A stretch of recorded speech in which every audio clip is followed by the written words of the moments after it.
بات مختصر کرنے کی عادت ڈالیں.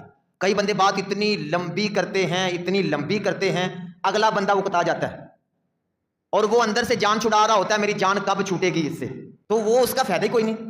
کہ کئی مرتبہ باتیں وہی ہوتی پہلے بھی کئی مرتبہ سنی جا چکی ہوتی ہیں, وہی باتیں کئی بندے دوبارہ دہرا رہے ہوتے ہیں. ایک بابا جی نا گلی بدل کے تو سائڈ پہ ہو رہے تھے کسی بندے کو دیکھ کے. میں نے ان سے پوچھا جی, میں نے کہا جی کیا وجہ بنی, آپ بڑی سپیڈ لگائی تھی, آپ نے راستہ بدل لیا جلدی. انہوں نے کہا جی وہ ایک بندہ آ رہا تھا, وہ جس کے پاس بھی کھڑا ہو جاتا ہے نا وہ جان ہی چھوڑتا جلدی, تو میں نے اس کو دیکھ کے راستہ بدل لیا آپ نے, کہ کہیں یہ نہ ہو کہ میں اس کے سامنے پھنس نہ جاؤں اور میری جان بھی گھنٹہ نہ چھوٹے. بات مختصر کریں, جب بھی کرنی ہے بات اس کا فائدہ ہوگا. گھر میں بچوں کے ساتھ بھی مختصر بات کریں. والدین جب لیکچر دینا شروع کرتے ہیں نا بچے کو, وہ اتنا لمبا سمجھاتے ہیں وہ بچے سن کے وہ بھی اندر سے ان کے یہی چل رہا ہوتا ہے کہ پتہ نہیں جان کے تو چھٹنی. بات مختصر ہو اس کا اثر ہوگا, مختصر بات کا اثر ہوگا.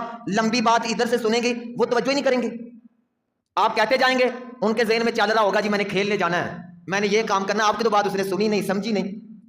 اس لیے بات مختصر, نبی کریم صلی اللہ علیہ وسلم کا بھی طریقہ کار یہی تھا, مختصر لفظوں کے اندر بات کو سمجھا دیتے تھے. اس لیے بات مختصر کرنے کی عادت ڈالیں.